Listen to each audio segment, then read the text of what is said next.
പരിശുദ്ധ അമ്മയുടെ പ്രത്യേക മാധ്യസ്ഥം തേടി ഈ സമയത്ത് ഞങ്ങൾ പ്രാർത്ഥിക്കുകയാണ്. അമ്മേ മാതാവേ, തിരുക്കുടുംബത്തിൻ്റെ നാഥയായിരുന്ന് അമ്മ ആ കുടുംബത്തെ പ്രകാരം കർത്താവിൻ്റെ കൃപയും സാന്നിധ്യവും നിറഞ്ഞ പരിശുദ്ധിയുടെ കുടുംബമാക്കി തീർക്കാൻ അമ്മയെ തന്നെ ഒരു ബലിയായി സമർപ്പിച്ചു.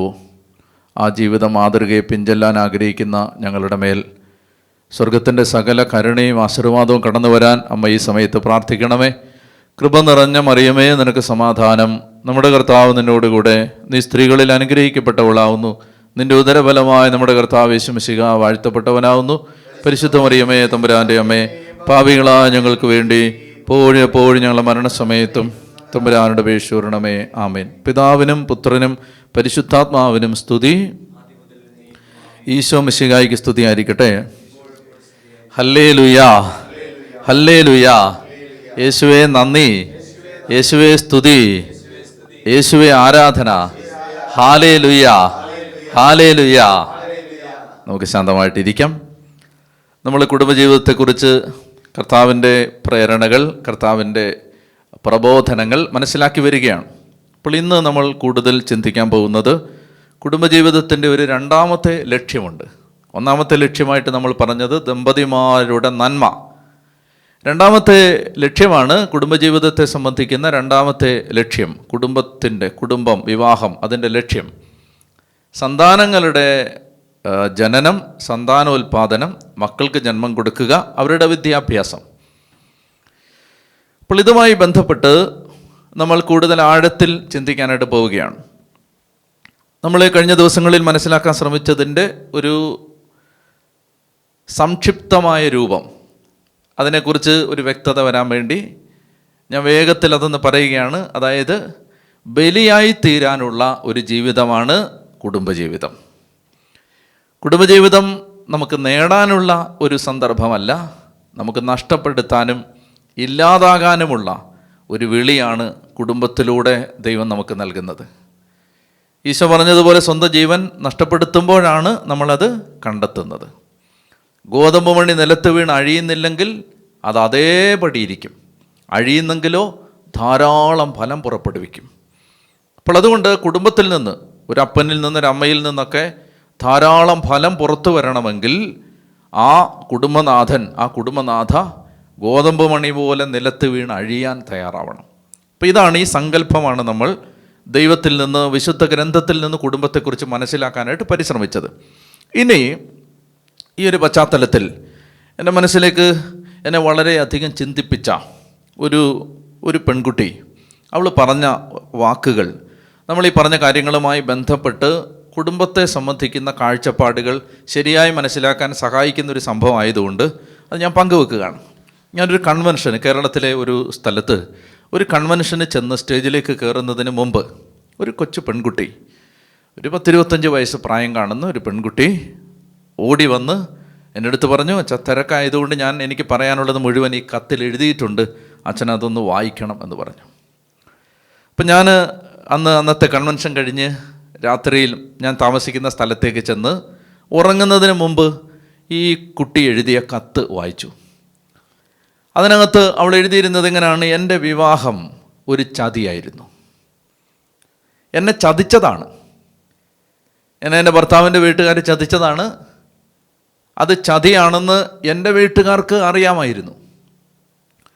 നിർധനമായൊരു കുടുംബത്തിൽ ജനിച്ചു വളർന്ന പെൺകുട്ടിയാണ്. അപ്പോൾ അവളെ മെച്ചപ്പെട്ടൊരു വിധത്തിൽ സാമ്പത്തികമായി നല്ല ഒരു ചുറ്റുപാടുള്ളൊരു കുടുംബത്തിലേക്ക് കല്യാണം കഴിപ്പിച്ച് വിടാൻ നിവൃത്തിയില്ലാത്തത് കൊണ്ട് എങ്ങനെയെങ്കിലും അവളുടെ കല്യാണം നടക്കണമെന്ന് ആഗ്രഹിച്ച മാതാപിതാക്കൾക്ക് ഒരു കല്യാണാലോചന വന്നപ്പോൾ കൂടുതലൊന്നും ആലോചിച്ചില്ല.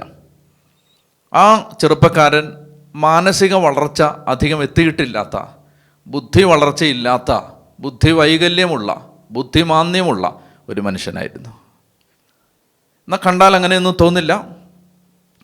പക്ഷേ ഇത് അറിയാമായിരുന്നു. ആർക്കറിയാമായിരുന്നു?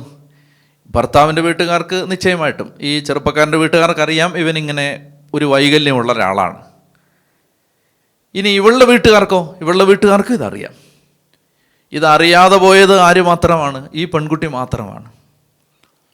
അപ്പോൾ ഒത്തിരി നിറം പിടിപ്പിച്ച, മോഹിപ്പിക്കുന്ന സ്വപ്നങ്ങളുമായി കുടുംബജീവിതത്തിലേക്ക് കാലുവെച്ച് കയറിയ അവൾ ആദ്യ ദിനങ്ങളിൽ തന്നെ തിരിച്ചറിഞ്ഞു, ബുദ്ധിമാന്യമുള്ളൊരു മനുഷ്യനാണ് തൻ്റെ ഭർത്താവ്. എങ്ങനെയെങ്കിലും അത് സഹിക്കാമെന്ന് വെച്ചാൽ സഹിക്കാൻ പറ്റാത്തത് എന്തെന്നറിയാമോ? എല്ലാ ദിവസത്തെയും കഠിനമായ ദേഹോപദ്രവം, ഭയങ്കരമായ തെറിവിളി, ഒരു പെൺകുട്ടിക്ക് ജീവിക്കാൻ പോലും പറ്റാത്ത വിധത്തിൽ, മുന്നോട്ട് നീങ്ങാൻ പറ്റാത്ത വിധത്തിൽ അത്രയധികം പീഡനങ്ങൾ. അപ്പോൾ ഇവൾ ഇതെല്ലാം സഹിച്ചിങ്ങനെ നിൽക്കണമെന്ന് ആഗ്രഹിക്കുമ്പോഴും മുന്നോട്ട് നീങ്ങാൻ പറ്റാത്ത അവസ്ഥ, അത്രയ്ക്ക് ബുദ്ധിമുട്ട്. ഇവളെ തകർത്ത് കളഞ്ഞത് ഇവളിത് ഇവളുടെ മാതാപിതാക്കന്മാരോട് പറയുമ്പോൾ അവരൊരു വേള പറയുകയാണ്, ഇത് ഞങ്ങൾക്ക് അറിയാമായിരുന്നു, ഞങ്ങളുടെ മുമ്പിൽ വേറെ ഒരു വഴിയില്ല, നിന്നെ കെട്ടിച്ചു വിടണം, സാമ്പത്തികമായിട്ട് നിവൃത്തിയില്ല. അപ്പോൾ അതുകൊണ്ട് നല്ല പെൺകുട്ടിയാണ്, സൗന്ദര്യമുള്ള പെൺകുട്ടിയാണ്, അത്യാവശ്യം വിദ്യാഭ്യാസം ഉണ്ട് എന്നൊന്നും പറഞ്ഞാൽ കല്യാണം കഴിക്കാൻ തയ്യാറാവുന്ന ആളുകളല്ല നമ്മുടെ നാട്ടിലെ ക്രിസ്തീയ ചെറുപ്പക്കാർ. അപ്പോൾ എന്തു ചെയ്യും? എങ്ങനെയെങ്കിലും കെട്ടിച്ചു വിടണ്ടേ? മാതാപിതാക്കൾക്ക് ഈ പെൺകുട്ടിയെ എങ്ങനെയെങ്കിലും ഇറക്കി വിടണം. അപ്പോൾ വേറൊരു വഴിയില്ലാത്തത് കൊണ്ട് അവരുടെ കണ്ണിൽ കണ്ടതുപോലെ അവരുടെ ബുദ്ധിയിൽ തെളിഞ്ഞൊരാശയമാണിത്. എന്താണ്? ഇങ്ങനെ ഒരു വൈകല്യമുള്ള ഒരാളാവുമ്പോൾ അത്യാവശ്യം പണമൊന്നും കൊടുക്കാതെ, സ്ത്രീധനമൊന്നും കൊടുക്കാതെ കെട്ടിച്ചു വിടാം. അങ്ങനെ കെട്ടിച്ചു വിട്ടതാണ്. അപ്പോൾ അവൾ പറയാണ്, എന്നെ ചതിച്ചതാണ്, ഈ കല്യാണം ഒരു ചതിയായിരുന്നു, എൻ്റെ വീട്ടുകാർക്കത് അറിയാമായിരുന്നു, എല്ലാവരും കൂടെ എന്നെ ചതിച്ചതാണ് അച്ഛാ. എന്നിട്ട് അവൾ പറഞ്ഞു, അങ്ങനെ വലിയ മാനസിക വിഷമത്തിൽ പല രാത്രികളിലും ഞാൻ ഓർത്തിട്ടുണ്ട്, ഇറങ്ങി ഓടി രക്ഷപ്പെട്ടാലോ. അങ്ങനെ ഇരിക്കുമ്പോഴാണ് നമ്മൾ ഇവിടെ നിന്ന് ബൈബിൾ പഠിപ്പിക്കുമ്പോൾ ഉൽപ്പത്തി പുസ്തകത്തിൽ 50-ാമത്തെ അധ്യായത്തിൽ ജോസഫിൻ്റെ ചരിത്രം പറയുമ്പോൾ, അപ്പനായ യാക്കോബിൻ്റെ മരണത്തിന് ശേഷം സഹോദരന്മാർ ജോസഫിൻ്റെ അടുത്ത് വന്ന് ഞങ്ങളെ ഉപദ്രവിക്കരുതേ എന്ന് പറയുന്നൊരു ഭാഗമുണ്ട്. ഞങ്ങളെ ഉപദ്രവിക്കരുതേ. അപ്പോൾ അവർ പറയുന്നത്, അപ്പൻ മരിച്ചു, നീ ഇനി പ്രതികാരം ചെയ്യും. അതുകൊണ്ട് അവരൊരു നുണ പറയുകയാണ്. എന്താണ് പറയുന്നത്? അവർ പറയുന്ന നുണ ഇതാണ്, അപ്പൻ മരിക്കുന്നതിന് മുമ്പ് ഞങ്ങളോട് പറഞ്ഞിട്ടുണ്ട്, നിന്നോട് പറയണം ഞങ്ങളെ ഉപദ്രവിക്കരുതെന്ന്. അപ്പൻ അങ്ങനെ പറഞ്ഞിട്ടില്ല. പക്ഷെ ഇവർ പേടിച്ചിട്ട്, ജോസഫ് അപ്പനായ യാക്കോബിൻ്റെ മരണത്തിന് ശേഷം തങ്ങളെ ഉപദ്രവിക്കുമോ എന്ന് ഭയപ്പെട്ട് അവർ വന്നൊരു നുണ പറയുമ്പോൾ ജോസഫ് പറയുന്ന ഒരു മറുപടിയുണ്ട് 50-ാം അധ്യായത്തിൽ, ഉൽപ്പത്തി 50-ൽ. ജോസഫ് പറയുന്ന മറുപടി ഇതാണ്, നിങ്ങൾ എനിക്ക് തിന്മ ചെയ്തു, പക്ഷെ എൻ്റെ ദൈവം അത് നന്മയായിട്ട് മാറ്റി.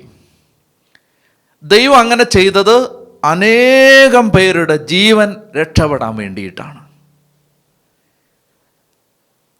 അപ്പോൾ ഇത് പഠിപ്പിച്ചുകൊണ്ടിരുന്ന സമയത്ത് ഞാനിങ്ങനെ പറഞ്ഞിരുന്നു, എൻ്റെ പ്രിയപ്പെട്ട സഹോദരി സഹോദരന്മാർ, മനുഷ്യന് തെറ്റ് പറ്റാം, പക്ഷെ ദൈവത്തിന് തെറ്റ് പറ്റില്ല.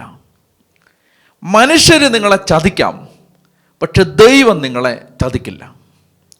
മനുഷ്യർ ചതിച്ചു എന്ന സന്ദർഭം, ചതിച്ചു എന്ന അനുഭവം നിങ്ങൾക്ക് തോന്നുമ്പോഴും നിങ്ങൾ ഉറപ്പിച്ചു കൊള്ളണം, അവിടെയും ദൈവം നിങ്ങളെ ചതിച്ചിട്ടില്ല. മനുഷ്യർ ചതിച്ചു എന്ന് നിങ്ങൾക്ക് തോന്നുന്ന സന്ദർഭത്തിലും നിങ്ങൾ അറിഞ്ഞുകൊള്ളണം, ആ ചതിയുടെ നടുവിലും നിങ്ങൾ അറിയണം, ദൈവം നിങ്ങളെ ചതിച്ചിട്ടില്ല, ദൈവം ആരെയും ചതിക്കില്ല. എന്ന് പറഞ്ഞാൽ ഇതും ദൈവം നന്മയായിട്ട് മാറ്റും. ഈ ചതിയും ഈ ഉപദ്രവവും ഈ നാശവും ഈ അഭിമാനക്ഷതവും ഈ തകർച്ചയും ദൈവം നന്മയാക്കി മാറ്റും. അതല്ലേ റോമർ 8:28. ദൈവത്തെ സ്നേഹിക്കുന്നവർക്ക് അവിടുത്തെ പദ്ധതി അനുസരിച്ച് വിളിക്കപ്പെട്ടവർക്ക് അവിടുന്ന് എല്ലാം നന്മയ്ക്കായിട്ട് മാറ്റും. എല്ലാം, എന്തു വരട്ടെ, അത് നന്മയായിട്ട് മാറും. അപ്പോൾ പറഞ്ഞു, മനുഷ്യൻ നിങ്ങളെ ചതിക്കും, ദൈവം നിങ്ങളെ ചതിക്കില്ല. അവൾ പറഞ്ഞു, അതെൻ്റെ പുനർജന്മമായിരുന്നു, ഞാൻ ഒന്നുകൂടെ ജനിച്ചു. ഞാൻ ഉൽപ്പത്തി 50-ാം അധ്യായം കേട്ടുകഴിഞ്ഞപ്പോൾ, അച്ചോ ഞാൻ ഒന്നുകൂടെ ജനിച്ചു, എൻ്റെ പഴയ മനുഷ്യൻ മരിച്ചു, ഞാൻ ഒന്നുകൂടെ ജനിച്ചു. ആ ഒന്നുകൂടെ ജനിച്ച് ഒരു കാര്യം ജനിച്ച് എനിക്കൊരു കാര്യം ബോധ്യമായിട്ടുണ്ട്, മനുഷ്യരെന്നെ ചതിക്കും, എൻ്റെ അപ്പനമ്മമാർ വരെ എന്നെ ചതിക്കും, പക്ഷെ ദൈവം എന്നെ ചതിക്കില്ല.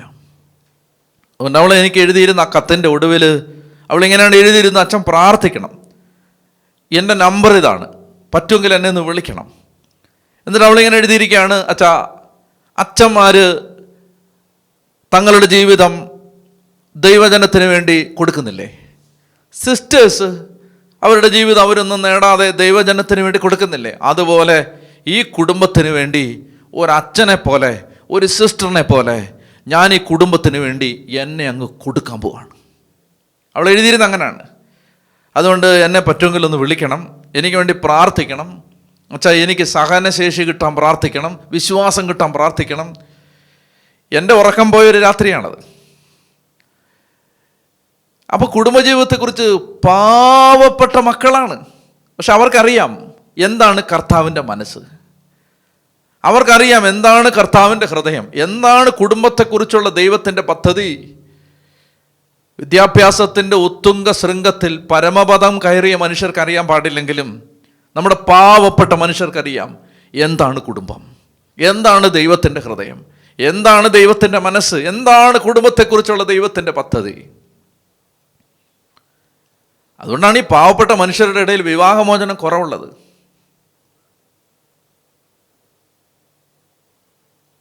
നമ്മൾ താമസിക്കുന്ന ഈ ആലയത്തിന് തൊട്ടടുത്ത് കോളനിയാണ്. അവിടെ ഒന്നും ഡിവോഴ്സേ ഇല്ല. ഉണ്ടോ? അവിടെ ഡിവോഴ്സ് ഇല്ല. ക്രിസ്ത്യാനികളല്ല, ഹൈന്ദവ സഹോദരങ്ങളാണ്. ഒറ്റ വീട്ടിൽ വിവാഹമോചനം ഇല്ല. എന്നാൽ ഒരു 100 ക്രിസ്ത്യൻ കുടുംബം എടുക്ക്, 10 വീട്ടിൽ വിവാഹമോചനം കാണും. പാവപ്പെട്ട മനുഷ്യർക്കറിയാം എന്താണ് കർത്താവിൻ്റെ മനസ്സ്, എന്താണ് കർത്താവിൻ്റെ ഹൃദയം. അപ്പം അതുകൊണ്ട് ഈ ഒരു കാഴ്ചപ്പാടിൽ ജീവിക്കാതെ കുടുംബങ്ങൾ രക്ഷപ്പെടില്ല. ബലിയായിട്ട് തീരാൻ മനസ്സുണ്ടാവണം. അതുകൊണ്ടാണ് ഞാൻ പറഞ്ഞത്, ബാഗൊക്കെ മുറുക്കി, ഭാണ്ഡം മുറുക്കി ഏതോ വിദൂര ദേശത്ത് മിഷന് പോകുന്ന, മിഷണറി ആവാൻ പോകുന്ന ഒരാളുടെ മനസ്സോടെ വേണം നിങ്ങൾ പെട്ടിയെടുത്ത് ഭർത്താവിൻ്റെ വീട്ടിലേക്ക് അല്ലെങ്കിൽ ഒരു ഭാര്യയും കൂട്ടിക്കൊണ്ട് കുടുംബത്തിലേക്ക് പോകാൻ. അങ്ങനെ ഒരു മനസ്സില്ലെങ്കിൽ കുടുംബം രക്ഷപ്പെടില്ല. ചേർന്ന് പറഞ്ഞേ ഹല്ലേലൂയാ, ചൊല്ലി പറഞ്ഞേ ഹല്ലേലൂയാ. യേശുവേ നന്ദി, യേശുവേ സ്തുതി. അപ്പോൾ ഇതിന് നമ്മളെ സഹായിക്കുന്നത് എന്താണ്? അതാണ് എൻ്റെ ഇന്നത്തെ ഒന്നാമത്തെ ചിന്ത. എങ്ങനെയാണ് ഇങ്ങനെ ഈ ഒരു കുടുംബജീവിതം നയിക്കാൻ പറ്റുന്നത്? അതിന് നമ്മളെ സഹായിക്കുന്ന, അതിൻ്റെ ഏറ്റവും അടിസ്ഥാനപരമായ സഹായം നമുക്ക് കിട്ടുന്ന സ്ഥലമാണ് ബലിപീഠം. പരിശുദ്ധ കുർബാനയിൽ നിന്ന് മാത്രമേ ഇങ്ങനെയൊരു കുടുംബജീവിതം നയിക്കാനുള്ള ശക്തി കിട്ടൂ. ഇതാണ് ഞാൻ ആദ്യമായിട്ട് നിങ്ങളോട് പറയാൻ ആഗ്രഹിക്കുന്നത്. അത് നമുക്ക് വിശദമായിട്ട് മനസ്സിലാക്കണം. വെറുതെ മനസ്സിലാക്കിയാൽ പോരാ. അത് എന്തുകൊണ്ടാണ് വിശുദ്ധ കുർബാനയിൽ നിന്ന് മാത്രമേ കുടുംബജീവിതം ദൈവം ആഗ്രഹിക്കുന്നത് പോലെ ജീവിക്കാനുള്ള ശക്തി കിട്ടൂ എന്ന് പറയുന്നത് എന്തുകൊണ്ടാണ്? അത് നമ്മൾ അതിനെക്കുറിച്ചൊന്ന് ഗ്രഹിക്കാൻ പോവാണ്. അപ്പം നമ്മൾ പറയുന്നത് എന്താണ്? ഇങ്ങനെ ഒരു കുടുംബജീവിതം നയിക്കാൻ ഒരാൾക്ക് പറ്റണമെങ്കിൽ അയാൾ എന്താവണം?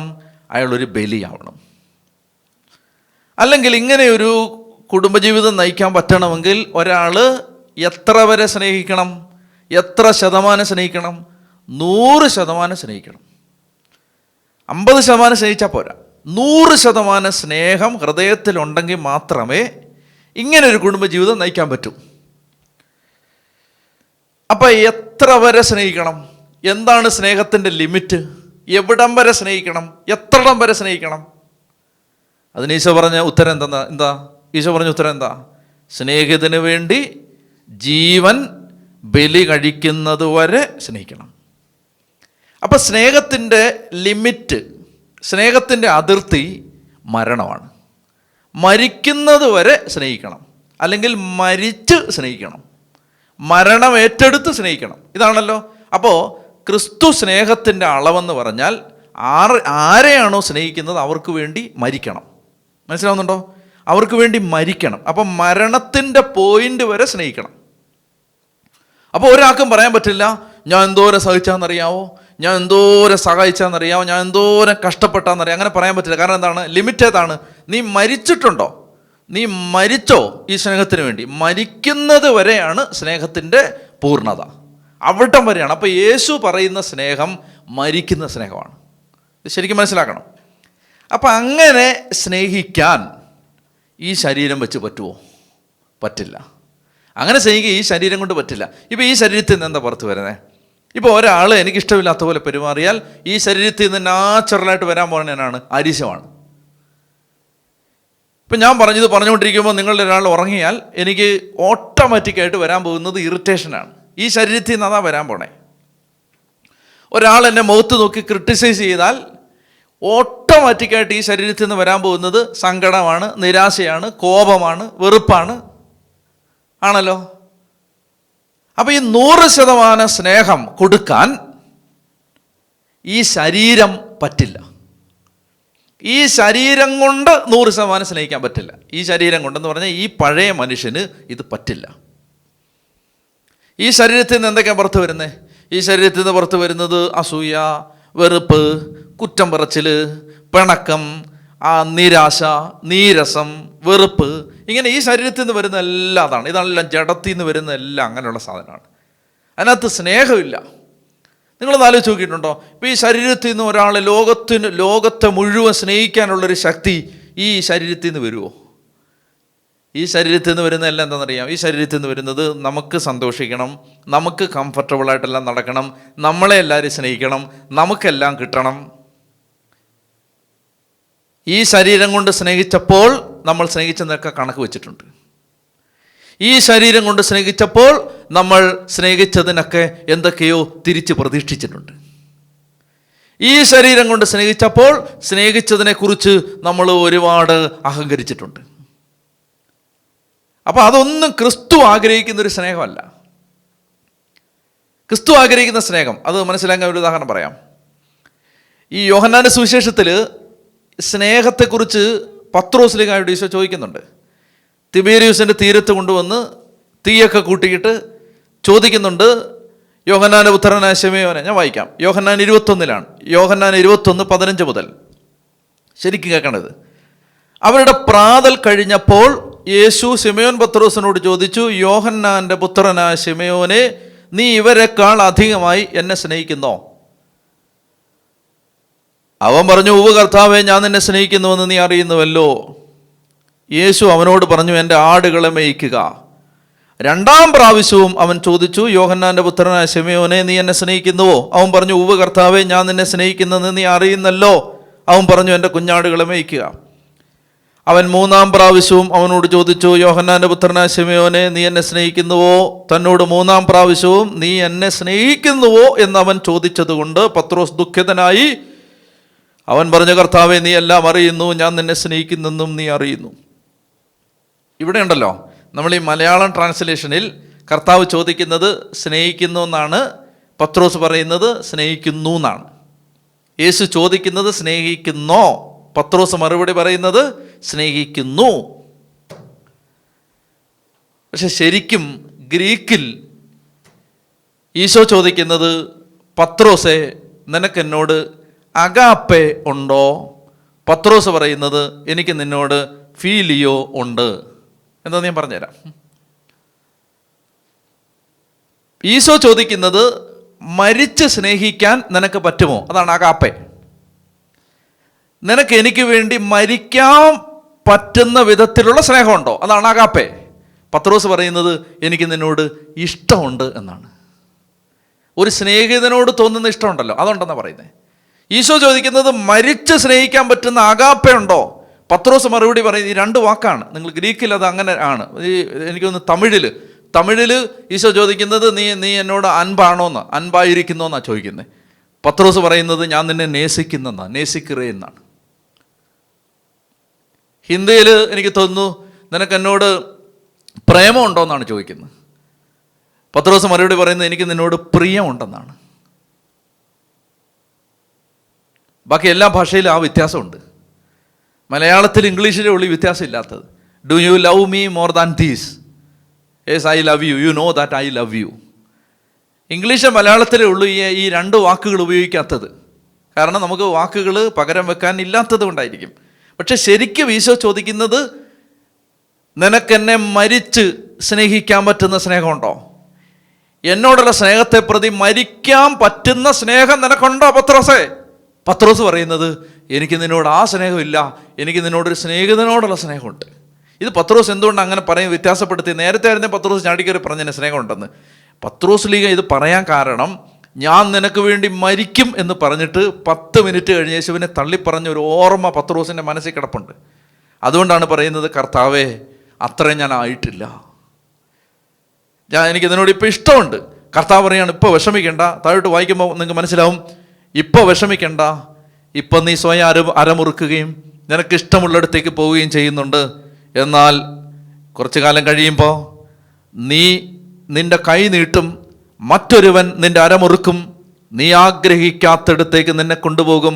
യോഹന്നാൻ അവിടെ എഴുതുകയാണ്, ഏത് വിധത്തിലുള്ള മരണത്താൽ പത്രോസ് ദൈവത്തെ മഹത്വപ്പെടുത്തും എന്ന് സൂചിപ്പിക്കാനാണ് യേശു ഇത് പറഞ്ഞെന്ന് പറഞ്ഞാൽ, നിനക്ക് അഗാപ്പെ ഉണ്ടാവും. ഇപ്പോഴല്ല, കുറച്ചുകൂടെ കഴിഞ്ഞിട്ട്. നിങ്ങൾക്ക് മനസ്സിലാവുന്നുണ്ടോ? അതായത് ഈ അഗാപ്പെ ഉണ്ടോ എന്ന് ചോദിക്കാം, അഗാപ്പെ. അപ്പം യേശു ഇപ്പം നമ്മളോട് വന്നിട്ട് ചോദിക്കുകയാണെങ്കിൽ, യേശു വന്ന് ചോദിക്കാൻ പോകുന്നത്, ബോണി നിനക്ക് എന്നോട് അഗാപ്പെ ഉണ്ടോ എന്ന് ചോദിക്കാൻ പോണേ. അല്ല ബിനു, എനിക്ക് നിന്നോട് അഗാപ്പെ, നിനക്ക് എന്നോട് അഗാപ്പെ ഉണ്ടോ? പോൾസാ, അഗാപ്പെ ഉണ്ടോ? നമുക്ക് ഈ ശരീരം വെച്ച് എന്തേ പറയാൻ പറ്റൂ? കർത്താവേ, എനിക്ക് നിന്നോട് ഇഷ്ടമുണ്ട്, മരിക്കാൻ, ഈ ശരീരം കൊണ്ട് എനിക്ക് മരിക്കാൻ പറ്റില്ല, ഈ ശരീരത്തിൽ നിന്ന് അത്ര ഒരു സ്നേഹം വരില്ല. അപ്പോഴും ഞാൻ എൻ്റെ സേഫ്റ്റി നോക്കും, എൻ്റെ സുരക്ഷിതത്വം നോക്കും, ഒരുപാട് കാര്യങ്ങൾ നോക്കും. ഞാൻ എൻ്റെ ജീവിതം ഞാൻ ജീവിക്കണ്ടല്ലേ എന്ന് ഓർക്കും. എനിക്കങ്ങനെ മരിക്കാൻ മാത്രം, മരിച്ച് സ്നേഹിക്കാൻ മാത്രം ഒരു ശക്തി ഈ ശരീരത്തിലില്ല. നിങ്ങൾക്ക് മനസ്സിലാവുന്നുണ്ടോ ഇത്? പക്ഷേ ഈ കുടുംബജീവിതം നയിക്കണമെങ്കിൽ നമുക്ക് യേശുവിനോട് എന്ത് വേണം? അഗാപ്പെ വേണം. അല്ലെങ്കിൽ ഇത് പറ്റില്ല. നമ്മൾ നേരത്തെ പറഞ്ഞ വിധത്തിലുള്ള ഒരു കുടുംബജീവിതം നയിക്കാൻ പറ്റില്ല. നമ്മൾ സ്വാർത്ഥരായിട്ട് മാറും. നീ എന്നോട് അങ്ങനെ ചെയ്തില്ലേ, നീ ഇത് ചെയ്തില്ലേ, നീ എന്നോട് എന്താ ചെയ്തത്? അപ്പം നമുക്ക് മരിച്ച് സ്നേഹിക്കാൻ പറ്റില്ല. വളരെ സൂക്ഷ്മതയോടെ നിങ്ങൾ കേൾക്കണം. ഇതുകൊണ്ടാണ് ഈശോ മിശിഹ യോഹന്നാന്റെ സുവിശേഷത്തിൽ പറഞ്ഞ്, ഈ ശരീരത്തിന് അങ്ങനെ സ്നേഹിക്കാനുള്ള കഴിവില്ലാത്തത് കൊണ്ടാണ്, അങ്ങനെ സ്നേഹിക്കാനുള്ള ശക്തി ഇല്ലാത്തത് കൊണ്ടാണ് കർത്താവ് ഈശോ മിശിഹ യോഹന്നാൻ 6-ാം അധ്യായം 63 പറഞ്ഞത്, ശരീരം ഒന്നിനും ഉപകരിക്കുന്നില്ല. നിങ്ങൾക്ക് മനസ്സിലാവുന്നുണ്ടോ എന്തുകൊണ്ട് അങ്ങനെ പറഞ്ഞതെന്ന്? ശരീരം ഒന്നിനും ഉപകരിക്കുന്നില്ല. ശരീരത്തിൽ നിന്ന് ഞാൻ പറയുന്ന 100% സ്നേഹം പുറത്തു വരില്ല. ഈ ശരീരം, ഈ പഴയ ശരീരത്തിൽ നിന്ന് ക്രിസ്തുവിനാൽ നവീകരിക്കപ്പെടുന്നതിന് മുമ്പുള്ള ഈ പഴയ മനുഷ്യനിൽ നിന്ന് ഈ സ്നേഹം ഒന്നും വരില്ല. നമ്മളിൽ നിന്ന് മാക്സിമം നമ്മൾ ട്രൈ ചെയ്താലും കുറച്ചൊക്കെ ഇഷ്ടമേ വരൂ. കർത്താവ് പറയാണ്, ജീവൻ തരാൻ ഈ ശരീരത്തിന് ശക്തിയില്ല, ആത്മാവാണ് ജീവൻ നൽകുന്നത്. ഞാൻ നിങ്ങളോട് പറഞ്ഞ ഈ വാക്കുകൾ ആത്മാവും ജീവനുമാണ്. സൂക്ഷിച്ച് കേൾക്കണം. ഇനി വളരെ പ്രധാനപ്പെട്ട കാര്യമാണ്. എന്തുകൊണ്ട് പരിശുദ്ധ കുർബാന? അതിൻ്റെ ഉത്തരം ഞാൻ പറയാൻ പോവാണ്. അതായത് നമ്മളിപ്പോൾ ഇത്രയും മനസ്സിലാക്കിയ എന്താണ്? ഈശോ പറയുന്ന വിധത്തിലുള്ളൊരു സ്നേഹം വരുത്താനുള്ളൊരു ശക്തി ഈ ശരീരത്തിനില്ല. ഈശോ പറഞ്ഞ പോലെ 100% മരിച്ച് സ്നേഹിക്കാനുള്ള ഒരു ശക്തി എൻ്റെ ഈ ശരീരത്തിനില്ല. ഈ ശരീരം ബലഹീനമാണ്. അതുകൊണ്ട് ഈശോ മിശിഹ പറഞ്ഞു, ശരീരം ഒന്നിനും ഉപകരിക്കുന്നില്ല.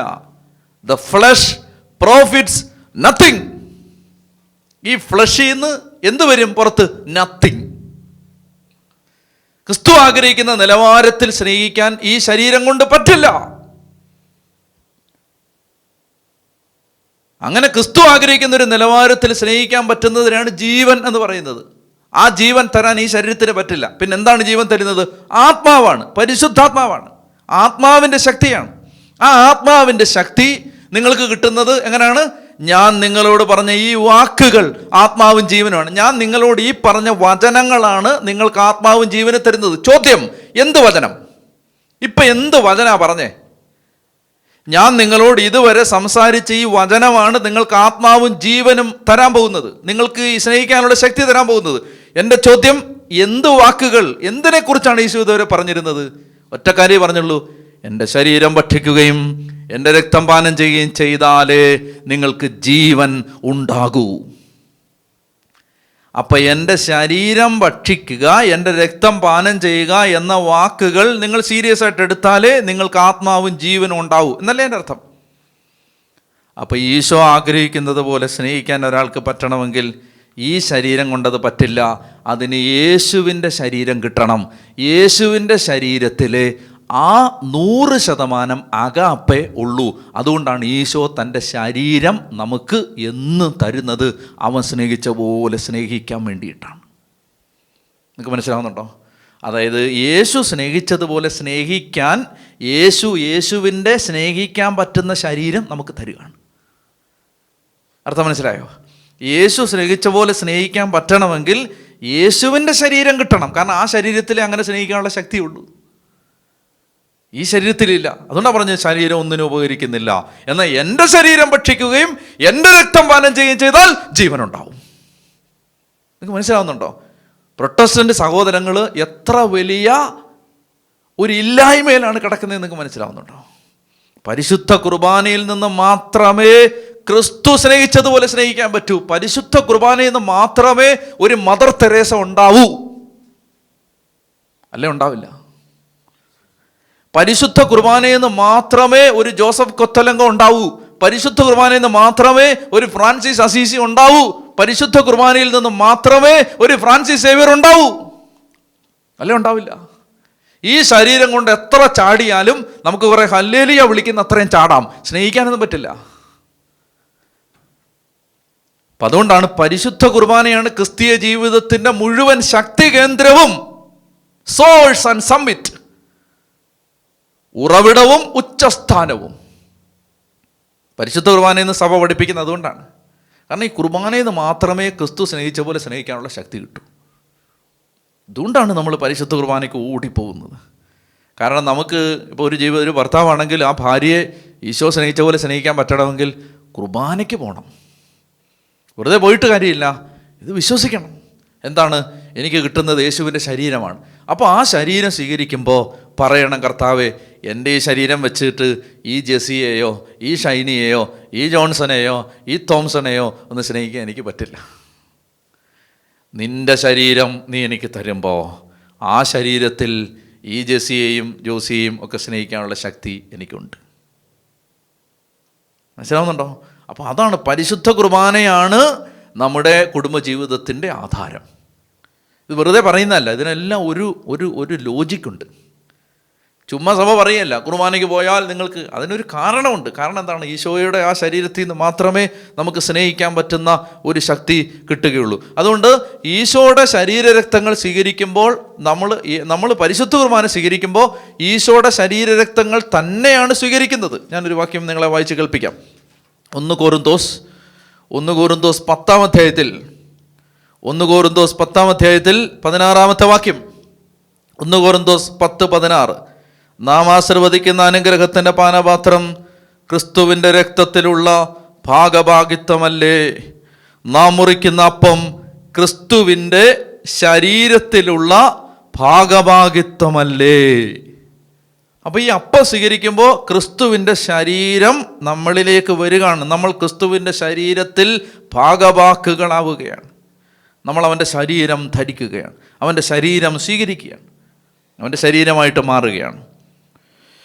ഒന്ന് കണ്ണുകളടച്ച് ശക്തമായിട്ടൊന്ന് സ്തുതിച്ചേ. ഹല്ലേലൂയ. കർത്താവേ, പരിശുദ്ധ കുർബാനയുടെ വലിയൊരു അഭിഷേകം ഈ സമയത്ത് ഞങ്ങൾക്ക് തരണേ എന്ന് പ്രാർത്ഥിക്കുന്ന കർത്താവേ, കുടുംബജീവിതം നയിക്കാനുള്ള ശക്തി, അനുഗ്രഹം എല്ലാം ഞങ്ങൾക്ക് ലഭിക്കുന്നത് കർത്താവേ പരിശുദ്ധ കുർബാനയിൽ നിന്നാണെന്ന് ഞങ്ങൾ തിരിച്ചറിയുന്നു. ഹല്ലേലൂയ, ഹല്ലേലൂയ, ഹല്ലേലൂയ. യേശുവേ, മഹത്വം, മഹത്വം, മഹത്വം, ആരാധന. ഹല്ലേലൂയ, ഹല്ലേലൂയ, ഹല്ലേലൂയ, ഹല്ലേലൂയ. ആമേൻ. ഹല്ലേലൂയ, ഹല്ലേലൂയ. ഇനി ഒരു രണ്ടാമത്തെ ഒരാശയം എനിക്ക് നിങ്ങളോട് പങ്കുവെക്കാനുള്ളത് കുടുംബജീവിതത്തിലെ വിശ്വാസ പരിശീലനത്തെക്കുറിച്ചാണ്. അപ്പോൾ സന്താനങ്ങൾക്ക് ജന്മം കൊടുക്കുക, അതുപോലെ തന്നെ സന്താനങ്ങളെ വിശ്വാസത്തിൽ വളർത്തുക, ഇതും വളരെ പ്രധാനപ്പെട്ടൊരു കാര്യമാണ്. മക്കളെ വിശ്വാസത്തിൽ വളർത്തണം. അപ്പോൾ ഇതുമായി ബന്ധപ്പെട്ട് കുറച്ച് പ്രായോഗികമായ കാര്യങ്ങൾ പറയാനായിട്ട് ആഗ്രഹിക്കുന്നു. ഒന്ന്, ഇപ്പോൾ നമ്മുടെ ക്രിസ്തീയ കുടുംബങ്ങളിൽ കാണുന്ന ഒരു പ്രവണത എന്താണ്? നമ്മളിങ്ങനെയാണ് ചിന്തിക്കുന്നത്, അതായത് നേരത്തെ കല്യാണം കഴിക്കുന്നത് എന്തോ ഒരു തെറ്റാണ്. അപ്പോൾ എന്നിട്ട് ഒരു 25, 26, 27, 28, 30, 32, 35, 39, 40 ഒക്കെ ആയാലും കല്യാണം നടക്കാതിരിക്കുകയാണ്. അപ്പോൾ അതിനെക്കുറിച്ച് ചിന്തിക്കുന്നവർ, പഠിക്കുന്നവർ പറയുന്ന പ്രധാനപ്പെട്ട കാരണം നമ്മൾ നേരത്തെ കല്യാണം കഴിക്കുന്നില്ല. കല്യാണത്തിന് വേണ്ടി കർത്താവ് ആഗ്രഹിച്ച് ആശീർവദിക്കുന്ന ഒരു സമയമുണ്ട്. ആ സമയത്ത് നടന്നില്ലെങ്കിൽ പിന്നെ നടക്കാൻ വലിയ പ്രയാസമായിരിക്കും. അതുകൊണ്ട് എന്നെ കേൾക്കുന്ന ചെറുപ്പക്കാരോട് എനിക്ക് പറയാനുള്ളത്, നിങ്ങൾ നേരത്തെ കല്യാണം കഴിക്കണം. നിങ്ങൾ നേരത്തെ കല്യാണം കഴിക്കണമെന്ന് ഞാൻ പറയുമ്പോൾ, ഞാൻ കോളേജിൽ പഠിച്ചിരുന്ന സമയത്ത് എൻ്റെ സഹപാഠിയായിരുന്ന ഒരു സഹോദരൻ, അവൻ എൻ്റെ അടുത്ത് പറയായിരുന്നു, അച്ഛാ ഞാൻ നേരത്തെ കല്യാണം കഴിക്കും. ഹൈന്ദവ സഹോദരനാണ്.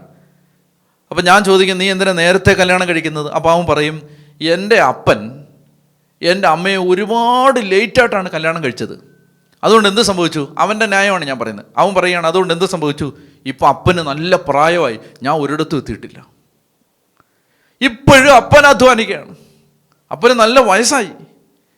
അപ്പം അപ്പൻ നേരത്തെ കല്യാണം കഴിച്ചിരുന്നെങ്കിൽ അപ്പൻ ചെറുപ്പമായിരിക്കുമ്പോൾ തന്നെ എനിക്കൊരു നല്ല നിലയിലാകാമായിരുന്നു, എനിക്ക് അപ്പനെ ഇട്ട് കഷ്ടപ്പെടുത്തണ്ടായിരുന്നു. അവൻ്റെ ഒരു ന്യായമാണ് ഞാൻ പറയുന്നത്. പക്ഷേ അങ്ങനെ ലോകത്ത് ജീവിക്കുന്ന സാധാരണ ചെറുപ്പക്കാർ പോലും നേരത്തെ കല്യാണം കഴിക്കണമെന്ന് ചിന്തിക്കുന്നുണ്ട്. ക്രിസ്ത്യാനിയുടെ തലയിൽ മാത്രം ഇത് കയറിയിട്ടില്ല. മുസ്ലിം സഹോദരങ്ങൾ നേരത്തെ കല്യാണം കഴിക്കും. കേരളത്തിലെ മനുഷ്യരുടെ ഇടയിൽ നടന്ന ചില പഠനങ്ങൾ സൂചിപ്പിക്കുന്നത് 18-നും 25-നും വയസ്സ് പ്രായത്തിനിടയിലാണ് മുസ്ലിം സഹോദരങ്ങൾ കല്യാണം കഴിച്ചിട്ട് കുഞ്ഞുങ്ങൾക്ക് ജന്മം കൊടുക്കുന്നത്, മക്കൾ ജനിക്കുന്നത്. 18 വയസ്സിന് 25 വയസ്സിന് ഇടയിൽ പ്രായമുള്ള സമയത്ത്. ക്രിസ്ത്യാനികൾക്ക് മക്കൾ ജനിക്കുന്നത് 25-നും 35-നും ഇടയിൽ പ്രായമുള്ള സമയത്ത്. അപ്പോൾ നിങ്ങൾ പറയും നേരത്തെ കുട്ടികൾ ജനിക്കുന്നത് എന്താണ്? അതിൻ്റെ ഗുണം എന്തെന്ന് പറയട്ടെ. അതായത് ചെറുപ്പമായിരിക്കുമ്പോൾ കുഞ്ഞുങ്ങൾ ജനിച്ചാൽ ആ കുഞ്ഞുങ്ങളുടെ IQ ലെവൽ കൂടുതലായിരിക്കും. അവരുടെ ബുദ്ധിശക്തിയും അവരുടെ കഴിവും അവർക്ക് സ്വാഭാവികമായിട്ടും ഉണ്ടാവണം നമ്മൾ ആഗ്രഹിക്കുന്ന കഴിവുകളൊക്കെ കൂടുതലായിരിക്കും. എന്നൊരു 35-40 ആകുമ്പോൾ ജനിക്കുന്ന കുഞ്ഞുങ്ങൾ എന്ത് സംഭവിക്കും? അവർക്ക് അങ്ങനെയുള്ള ശേഷികൾ കുറവായിരിക്കും, IQ കുറവായിരിക്കും. അങ്ങനെ ഒരു പഠനം കേട്ടതായിട്ട് ഞാൻ ഓർക്കുന്നുണ്ട്. അപ്പോൾ എന്ത് ചെയ്യുന്നു? നമ്മൾ ഈ കല്യാണം താമസിപ്പിക്കുകയാണ്. കല്യാണം താമസിപ്പിക്കുന്നതിൻ്റെ കാരണം എന്താണ്? കല്യാണം താമസിപ്പിക്കുന്നതിൻ്റെ കാരണം എങ്ങനെയെങ്കിലും ഒരു ജോലി കിട്ടണം. അപ്പോൾ ക്രിസ്ത്യാനികളെ കുറിച്ച് പറയുന്നത് അവർ ഫാമിലി ഓറിയൻറ്റഡ് അല്ല, മണി ഓറിയൻറ്റഡ് ആണ്. ക്രിസ്ത്യാനികൾ ഈ നശിക്കുന്നതിൻ്റെ കാരണം അനലൈസ് ചെയ്യുന്ന സാമൂഹിക നിരീക്ഷകർ പറയുന്നത് ക്രിസ്ത്യാനികൾ കുടുംബമല്ല അവരുടെ ലക്ഷ്യം, പണമാണ് അവരുടെ ലക്ഷ്യം. കുടുംബമല്ല അവരുടെ ലക്ഷ്യം, കരിയറാണ് അവരുടെ ലക്ഷ്യം, ജോലിയാണ് ലക്ഷ്യം. അതുകൊണ്ട് എന്ത് ചെയ്യുന്നു? അരിച്ചരിച്ചരിച്ചരിച്ച് വരുമ്പോൾ ഒടുവിൽ മാറ്റി വെക്കാൻ പറ്റുന്ന എന്താണ്? കല്യാണമാണ്. അങ്ങനെ കല്യാണം താമസിപ്പിച്ച് അങ്ങനെ കൊണ്ടുപോകും. കേരളത്തിലെ പല രൂപതകളിലും നിങ്ങൾ തിരിച്ചറിയണം, കേരളത്തിലെ പല രൂപതകളിലും ലക്ഷക്കണക്കിന് ചെറുപ്പക്കാർ കല്യാണം കഴിക്കാൻ നിൽക്കുകയാണ്, 10,000-കണക്കിന് ചെറുപ്പക്കാർ കല്യാണം കഴിക്കാൻ നിൽക്കുകയാണ്. എന്താണ് കാരണം? പ്രധാനപ്പെട്ട കാരണങ്ങളിലൊന്ന്, പല കാരണമുണ്ട്, പ്രധാനപ്പെട്ട കാരണങ്ങളിലൊന്ന് നേരത്തെ കല്യാണം കഴിക്കാൻ താല്പര്യമില്ല. കല്യാണം പല കാരണങ്ങൾ പറഞ്ഞു. ജോലി ആവട്ടെ, വിദേശത്ത് പോകാൻ പറ്റട്ടെ, പിന്നെ IELTS പാസ്സാവട്ടെ, അല്ലെങ്കിൽ വേറെ ഏതെങ്കിലും എക്സാമിനേഷൻസ് പാസ്സാവട്ടെ എന്നൊക്കെ പറഞ്ഞ് ഇങ്ങനെ നീട്ടി കൊണ്ടുപോകണം. എനിക്ക് എൻ്റെ പ്രിയപ്പെട്ട സഹോദരങ്ങളോട്, നിങ്ങൾ കേൾക്കാൻ ചെവിയുള്ളവൻ കേൾക്കട്ടെ. എന്നെ നിങ്ങൾ തെറി വിളിക്കും, തന്തയ്ക്ക് വിളിക്കും എന്ന് എനിക്കറിയാൻ ചെയ്തൊക്കെ ഞാൻ പറയുമ്പോൾ, എന്നാലും ഞാൻ പറയുകയാണ്, നിങ്ങൾ നിങ്ങളുടെ മക്കളെ ഒരു 25 വയസ്സിന് താഴെ ആകുമ്പോഴേ കല്യാണം കഴിപ്പിച്ച് വിടണം. 18-നും 23-നും 25-നും ഒക്കെ ഇടയിൽ കല്യാണം കഴിപ്പിച്ച് അവർക്ക് കുട്ടികളുണ്ടാവണം. അതിന് അങ്ങനെ നേരത്തെ ആഗ്രഹിക്കണം, നേരത്തെ ചിന്തിക്കണം. കുറേ പ്രായം കഴിയട്ടെ എന്ന് ചിന്തിക്കരുത്. അതെന്തുകൊണ്ടാണത്? അങ്ങനെ ആണെങ്കിൽ കുട്ടികൾ നല്ല ആരോഗ്യമുള്ള കുട്ടികളെ കിട്ടും. അതാണ് ഒരു കാര്യം. പിന്നെ ഞാൻ കണ്ടിട്ടുള്ള മറ്റൊരു കാര്യം എന്താണ്? ഇങ്ങനെ ഈ കുട്ടികളെ ഇപ്പോൾ കല്യാണം കഴിഞ്ഞാണെങ്കിൽ തന്നെ 1 വർഷം 2 വർഷം 3 വർഷം കഴിഞ്ഞ് മതിയെന്ന് വിചാരിക്കും പിള്ളേർ. ഞാനൊരു അനുഭവം ഓർക്കുന്നുണ്ട്. മുംബൈയിൽ ജോലി ചെയ്യുന്ന ഒരു അപ്പനും അമ്മയും ഒരിക്കൽ പ്രാർത്ഥിക്കാൻ വേണ്ടി വന്ന ഒരു കുടുംബമാണ്. അവർ വന്നിട്ട് പറഞ്ഞു, 2 മക്കളും ഡോക്ടേഴ്സാണ്, 2 പേർക്കും കുഞ്ഞുങ്ങളില്ല. അപ്പോൾ ഞാൻ ഇവരോട് സംസാരിച്ചപ്പോൾ ഞാൻ അവരോട് പറഞ്ഞു, മക്കളോടൊന്ന് ചോദിച്ചു നോക്കണം.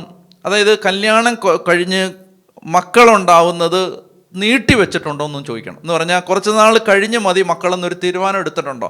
ഒരു പെട്ടെന്ന് ഫോൺ വിളിച്ചിട്ട് പറഞ്ഞു അങ്ങനെ തീരുമാനം എടുത്തിട്ടുണ്ടായിരുന്നു, ഒരു 5 കൊല്ലം കഴിഞ്ഞ് മതി മക്കൾ, ഒന്ന് സെറ്റിലായിട്ട് ഒരു ക്ലിനിക്കൊക്കെ ഇട്ടിട്ട് മതി മക്കൾ എന്നൊക്കെ അവർ തീരുമാനിച്ചിട്ടുണ്ടായിരുന്നു. പക്ഷെ അത് കഴിഞ്ഞ് പിന്നെ കുഞ്ഞുങ്ങളുണ്ടാവുന്നില്ല. അപ്പം ഞാൻ അവരുടെ അടുത്ത് പറഞ്ഞു, നിങ്ങളൊരു കാര്യം ചെയ്യും, നിങ്ങൾ ചെന്നിട്ട് നന്നായിട്ട് ഇതൊന്ന് ഏറ്റു പറഞ്ഞ് കുമ്പസാരിച്ച് ഈശോയോട് മാപ്പ് ചോദിച്ച്, കർത്താവെ അറിവില്ല ചെയ്താണ്, നിങ്ങൾക്ക് കുഞ്ഞുങ്ങളെ കർത്താവ് തരും. ഞാൻ കോളേജിലുള്ള സമയത്താണ്, ഹോസ്റ്റലിൽ താമസിക്കുമ്പോൾ ഒരു ദിവസം ഈ കുടുംബം വന്ന് കണ്ണുനീരോടെ നന്ദി പറഞ്ഞ് ഞാൻ ഓർക്കുന്നുണ്ട്, കർത്താവ് കുഞ്ഞുങ്ങളെ കൊടുത്തു എന്ന് പറഞ്ഞിട്ട്. അപ്പോൾ ഇതൊക്കെ പല കുടുംബങ്ങളിലും കണ്ടിട്ടുള്ളത് കൊണ്ട് പറയുകയാണ്, നിങ്ങൾ കല്യാണം കഴിഞ്ഞാൽ 2 വർഷം കഴിഞ്ഞ് 3 വർഷം കഴിഞ്ഞ് മതി മക്കളെന്ന് തീരുമാനിക്കരുത്. അത് ഞാനതിനെ മനസ്സിലാക്കി എങ്ങനെയാണെന്ന് ഞാൻ പറഞ്ഞുതരാം. അതായത് നമ്മൾ കുഞ്ഞുങ്ങളെ കർത്താവ് തരാൻ ആഗ്രഹിക്കുമ്പോൾ, സങ്കീർത്തനം 127:3 പറയുന്നത് എന്താണ്? മക്കൾ ദൈവത്തിൻ്റെ ദാനം, ഉദരഫലം ഒരു സമ്മാനം. സമ്മാനം എന്ന് പറയുന്നത് ഗിഫ്റ്റാണ്. ഇപ്പോൾ ഇതൊരു ഗിഫ്റ്റാണെങ്കിൽ ഞാൻ ഈ ഗിഫ്റ്റ് നിങ്ങൾക്ക് തരാൻ പോവാണ്. ഞാൻ ഭയങ്കര സ്നേഹത്തോടു കൂടി ഒരു സമ്മാനം നിങ്ങൾക്ക് തരാൻ പോവാണ്. അപ്പോൾ ഈ സമ്മാനം ഞാൻ നിങ്ങൾക്ക് തരാൻ ഇങ്ങനെ നീട്ടുമ്പോൾ നിങ്ങൾ പറയാണ്, എനിക്ക് ഇപ്പോൾ ഈ സമ്മാനം വേണ്ട, ഒരു 2 വർഷം കഴിഞ്ഞ് മതി എന്ന് പറഞ്ഞാൽ ഞാൻ അത്ര ആഗ്രഹത്തോടാണ് ഇത് കൊണ്ടുവന്ന് തരുന്നതെങ്കിൽ എനിക്ക് വലിയ പ്രയാസമാണ്. ഞാൻ പലപ്പോഴും ചിന്തിച്ചിട്ടുണ്ട്, ഒരുപാട് ക്രിസ്തീയ കുടുംബങ്ങൾക്ക് മക്കളെ കൊടുക്കാൻ കർത്താവ് ഇങ്ങനെ നിറഞ്ഞ മനസ്സോടെ 2 കൈ നീട്ടി വന്നപ്പോൾ വേണ്ടാന്ന് പറഞ്ഞ ആളുകളാണ് നമ്മൾ. കുറച്ചുകൂടെ കഴിഞ്ഞിട്ട് മതി എന്ന് പറഞ്ഞ ആളുകളാണ് നമ്മൾ. അപ്പം നിങ്ങൾ പറയും, അച്ഛൻ അങ്ങനെ പറയാം, അച്ഛന് ഭക്ഷണത്തിന് ബുദ്ധിമുട്ടില്ല, അച്ഛന് സാമ്പത്തിക ബുദ്ധിമുട്ടില്ല, അങ്ങനെ പറയാം. അപ്പോൾ ഞങ്ങൾക്ക് കുഞ്ഞുങ്ങൾ ഉണ്ടായാൽ ഞങ്ങളുടെ അവസ്ഥ എന്താവും, ഈ വീട്ടിലെ അവസ്ഥ എന്താവും, ഈ കുടുംബത്തിലെ ദാരിദ്ര്യം എന്താണ്? ഒരു കാര്യം ഞാൻ നിങ്ങളോട് പറയാം, ഒരു ജീവൻ ദൈവം നിങ്ങൾക്ക് തരുന്നെങ്കിൽ ജീവൻ തന്ന ദൈവത്തിന് തൻ്റെ ഇടമുണ്ട് അതിനെ വളർത്താൻ. അത് നിങ്ങൾ ചിന്തിക്കുന്ന പോലല്ല. എനിക്കറിയാം, എൻ്റെ ഒരു സുഹൃത്ത്, അദ്ദേഹത്തിന് 4 മക്കളുണ്ട്. ഓരോ കുഞ്ഞിനെ സ്വീകരിക്കുമ്പോഴും അദ്ദേഹത്തിന് സാമ്പത്തിക മേഖലയിൽ ഓരോ വാതിൽ ദൈവം തുറന്നു കൊടുത്തത് കണ്ണു നിറഞ്ഞ് അദ്ദേഹം എൻ്റെ അടുത്ത് പറഞ്ഞിട്ടുണ്ട്. ജീവനെ സ്വീകരിക്കാൻ തയ്യാറാണെങ്കിൽ ആ മക്കളെ വളർത്താനുള്ള വഴി ദൈവം തരും. എനിക്ക് 7, 8, 9 മക്കളുള്ള കുടുംബങ്ങളെ അറിയാം. അവരാരും പട്ടിണി കിടക്കുന്നില്ല. അവരാരും കുട്ടികൾ കൂടുതലുണ്ടായതിൻ്റെ പേരിൽ പട്ടിണി കിടക്കുന്നില്ല. എനിക്കറിയാം, ശുശ്രൂഷയിൽ എന്നെ സഹായിക്കാനുണ്ടായിരുന്ന രാജന് 7 മക്കളുണ്ട്. രാജൻ്റെ ഭാര്യ റജീന ഏലക്കാട്ടിൽ പണിയെടുക്കാൻ, കൂലിപ്പണിയെടുക്കാൻ പോകുന്ന സഹോദരിയാണ്. രാജൻ ഓട്ടോറിക്ഷ ഓടിക്കുന്ന ആളാണ്. മക്കൾ പട്ടിണി കിടന്നു എന്ന് രാജൻ ഇന്ന് വരെ പറഞ്ഞിട്ടില്ല. പട്ടിണി കിടത്തില്ല ദൈവം. കാരണം എന്താണ്? അത്രയ്ക്ക് ദൈവത്തിന് വിലപ്പെട്ടതാണ് മക്കള്. കർത്താവിന് ജീവൻ സമ്മാനമാണത്, സമ്മാനം. അതുകൊണ്ട് എന്നെ കേൾക്കുന്ന പ്രിയപ്പെട്ട മക്കളെ, കുഞ്ഞുങ്ങളെ സ്വീകരിക്കാൻ നിങ്ങൾ നോ പറയരുത്. മക്കളെ സ്വീകരിക്കണം. ഇന്ന് 30% എന്നാണ് ഞാൻ മനസ്സിലാക്കുന്നത്. കല്യാണം കഴിച്ചാൽ 30% ദമ്പതികൾക്ക് മക്കൾ ഉണ്ടാവുന്നില്ല. അന്നേരമാണ് കുഞ്ഞുങ്ങളുണ്ടാവാൻ സാധ്യതയുള്ളവർ കുഞ്ഞുങ്ങളെ സ്വീകരിക്കാതിരിക്കുന്നത്. ഞാൻ കണ്ടിട്ടുണ്ട് മുസ്ലിം സൊസൈറ്റിയിൽ, മുസ്ലിം സഹോദരങ്ങളുടെ കുടുംബങ്ങളിൽ അവരിങ്ങനെ ഈ വന്ധ്യത ഒരു പ്രശ്നമാണെന്ന് പറയുന്നത് കേട്ടിട്ടില്ല.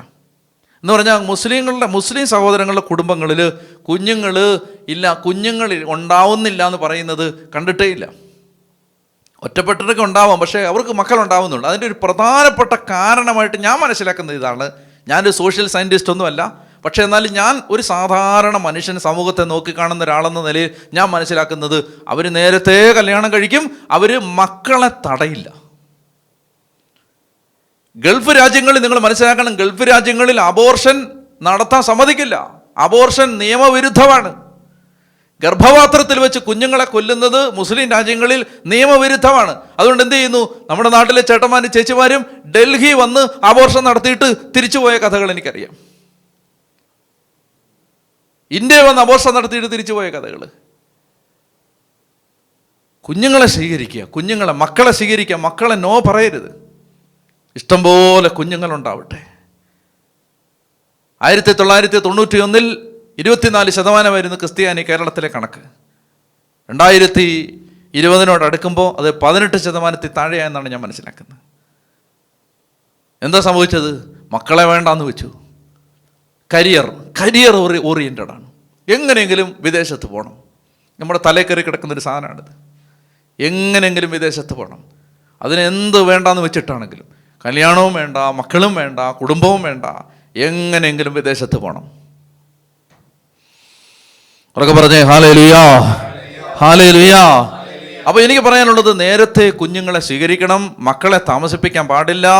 ജോലി കിട്ടിയിട്ട് കല്യാണം മതി എന്ന് ചിന്തിക്കരുത്. ദൈവം നിങ്ങളെ നോക്കിക്കൊള്ളും.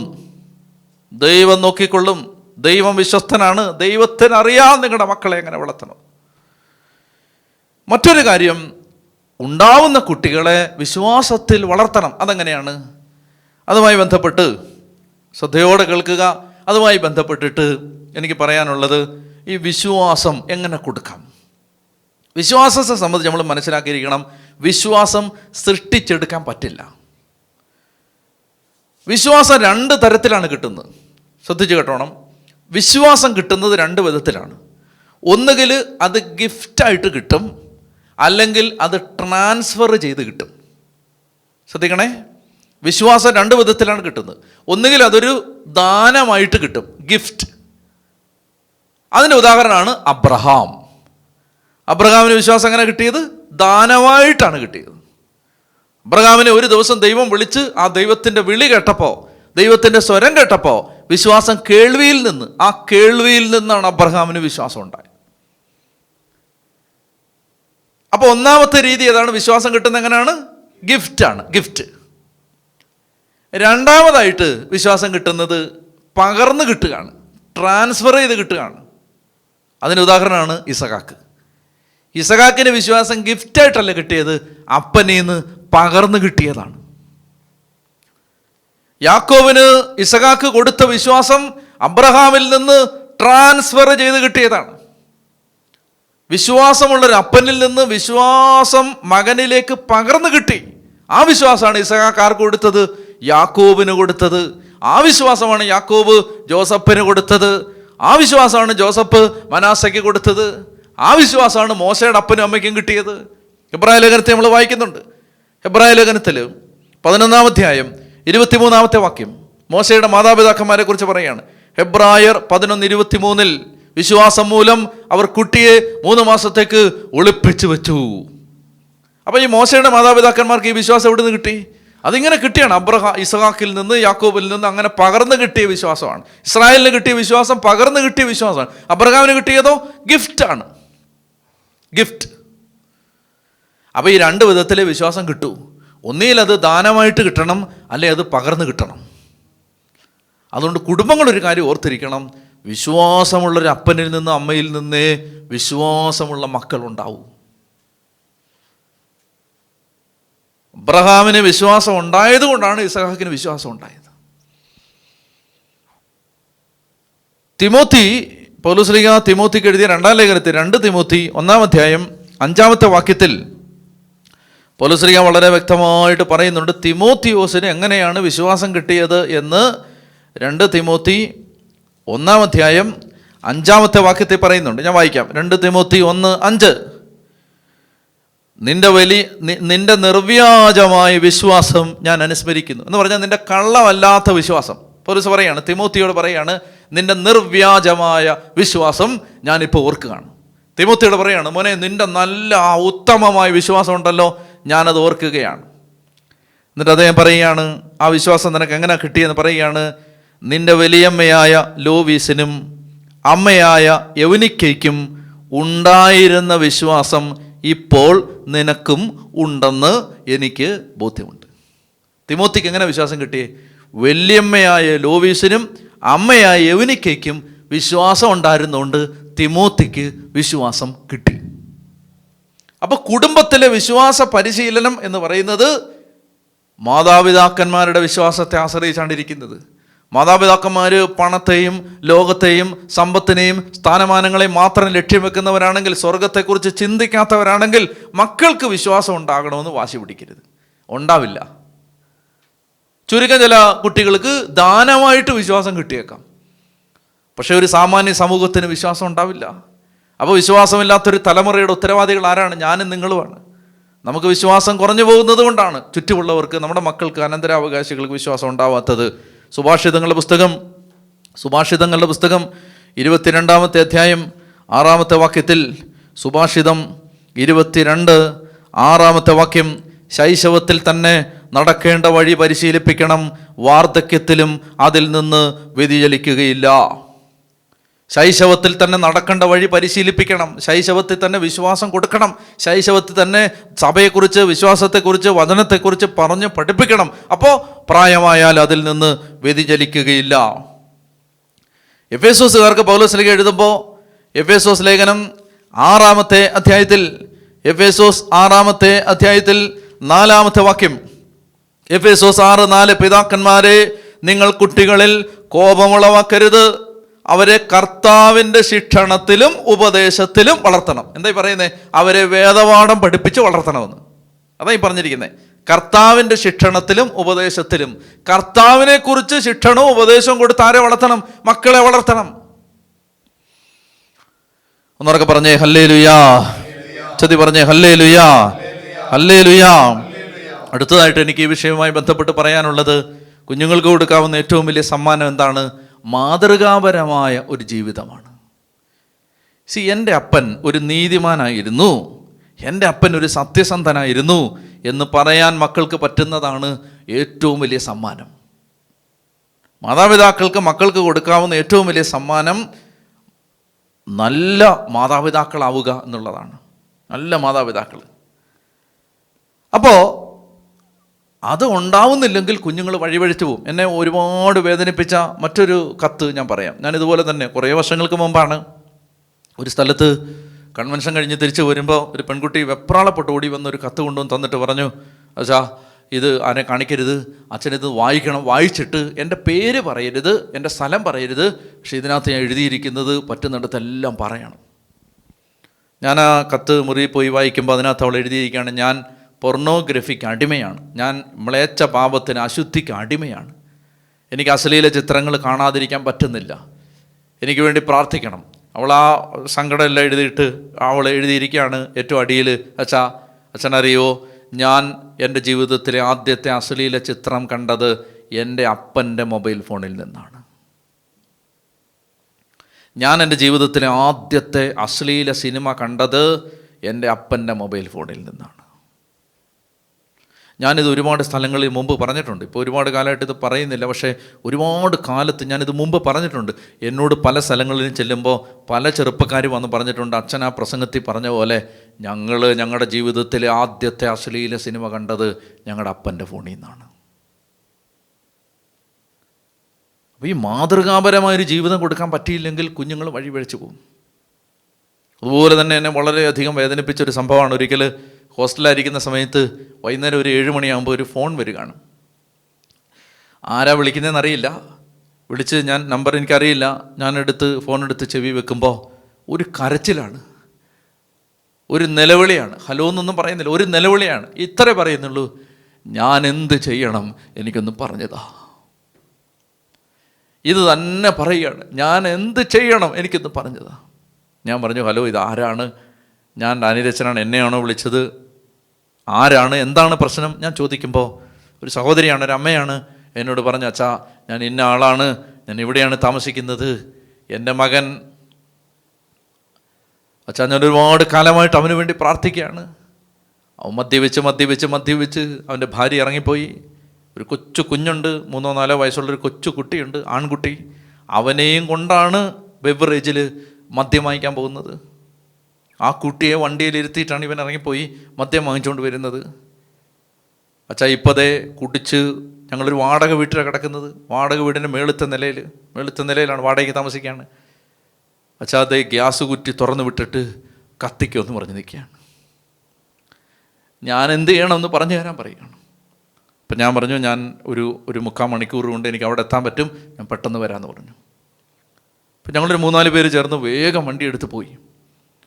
അവിടെ ചെല്ലുമ്പോൾ ആ വീട്ടിലൊക്കെ ഈ കുക്കിംഗ് ഗ്യാസിൻ്റെ ഗന്ധമാണ്. ഞങ്ങൾ ആ വീടിൻ്റെ മുകളിലത്തെ നിലയിലേക്ക് കയറി ചെന്നപ്പോൾ അവിടെ ഈ മനുഷ്യൻ ഒരു വള്ളി പോലെ ചെറുപ്പക്കാരൻ, എല്ലാം തോലും ഒരു ചെറുപ്പക്കാരൻ, കുടിച്ചുന്മത്തനായിട്ട് ബോധമില്ലാതൊരു കസേരയിൽ ഇങ്ങനെ ചുരുണ്ട് കിടപ്പുണ്ട്. വീടിനകത്ത് മുഴുവൻ ഈ കുക്കിംഗ് ഗ്യാസിൻ്റെ ഗന്ധം.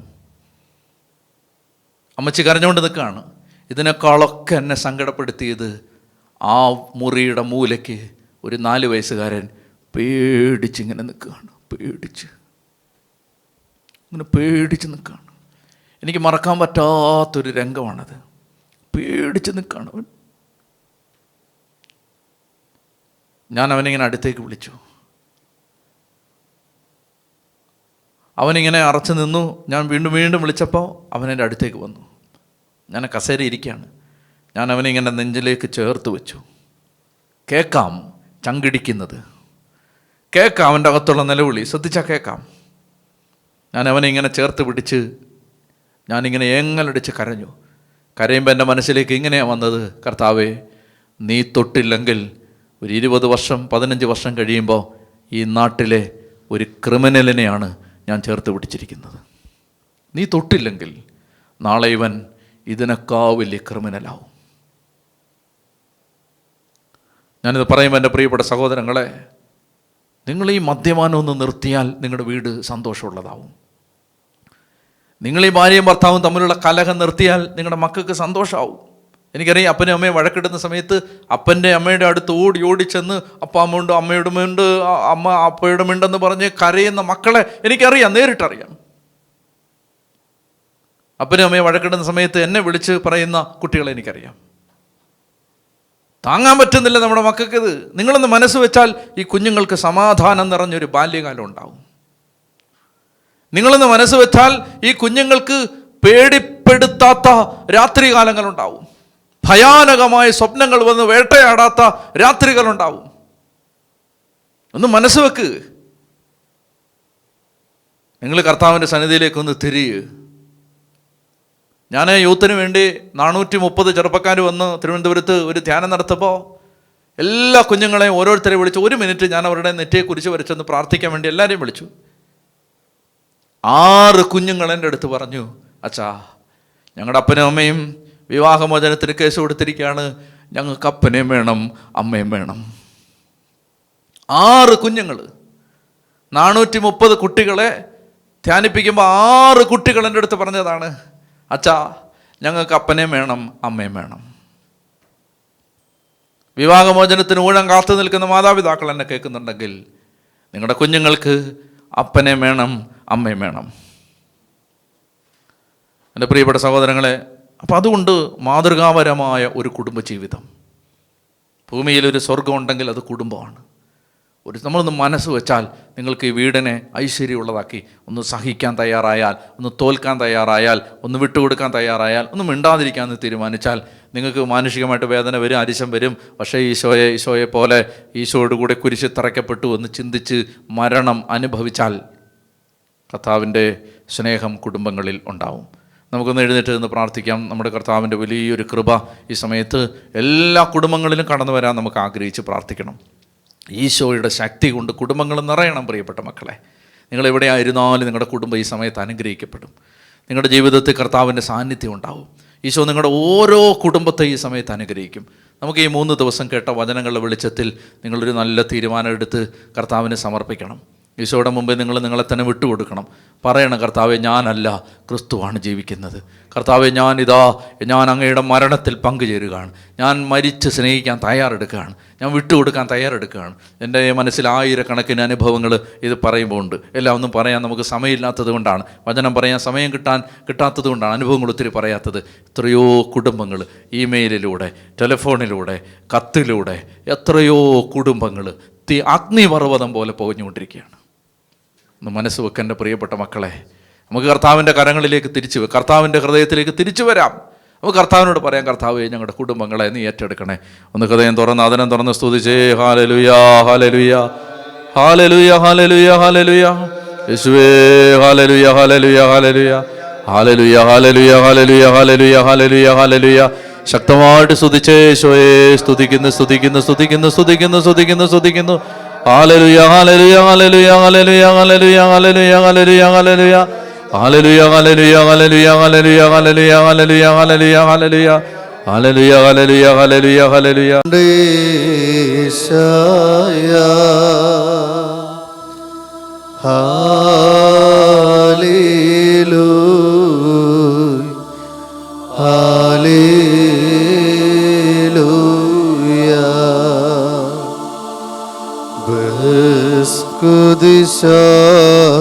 കുദിശയിൽ നിൻ മുൻപിൽ ബാറയ്ക്കുമോ കുറിയിലായിസു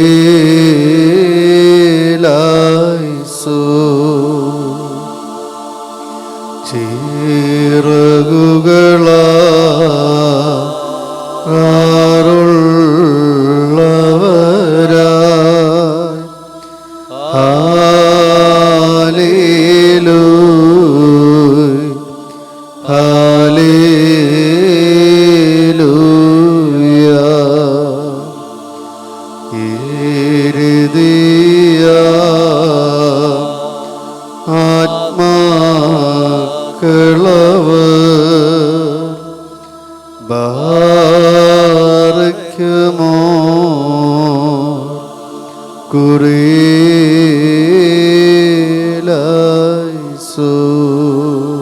സർവശക്തനായ പിതാവും പുത്രനും പരിശുദ്ധാത്മാവുമായ ത്രിയേക ദൈവത്തെ, ദിവ്യകാരുണ്യത്തിൽ എഴുന്നള്ളിയിരിക്കുന്ന ഈശോയെ ഏറ്റവും സ്നേഹത്തോടെ നമുക്ക് ആരാധിക്കാം. പുറപ്പാട് 23-25 നിങ്ങൾ നിങ്ങളുടെ ദൈവമായ കർത്താവിനെ ആരാധിക്കണം. അപ്പോൾ അവിടുന്ന് നിങ്ങളുടെ ആഹാരവും പാനീയവും ആശീർവദിക്കും. നിങ്ങളുടെ ഇടയിൽ നിന്ന് രോഗപീഠകളെ നിർമ്മാർജ്ജനം ചെയ്യും. വന്ധ്യതയോ ഗർഭഛിദ്രമോ ദേശത്തുണ്ടാവില്ല. ഞാൻ നിങ്ങൾക്ക് ദീർഘായുസ്സ് തന്ന് അനുഗ്രഹിക്കും. കർത്താവേ, അവിടുത്തെ ആരാധിക്കണം. പൂർണ്ണ ഹൃദയത്തോടെ, പൂർണ്ണാത്മാവോടെ, പൂർണ്ണ ശക്തിയോടെ ആരാധിക്കണമെന്നത് അങ്ങ് നൽകിയ കൽപ്പനയാണ്. ആ കൽപ്പനയനുസരിച്ച് ഞങ്ങളിതാ അങ്ങയുടെ തിരുസന്നിധിയിൽ ഒരുമിച്ചുകൂടി ഏകമനസ്സോടെ, ഏകഹൃദയത്തോടെ കർത്താവെ ഒരു കൂട്ടായ്മയിൽ ലോകമെമ്പാടുമായിരുന്ന് ഈ ശുശ്രൂഷയെ സംബന്ധിച്ചുകൊണ്ടിരിക്കുന്ന എല്ലാ മക്കളോടും ചേർന്ന് അങ്ങയെ സ്തുതിക്കുന്നു. ഹല്ലേലൂയ, ഹല്ലേലൂയ, ഹല്ലേലൂയ, ഹല്ലേലൂയ, ഹല്ലേലൂയ.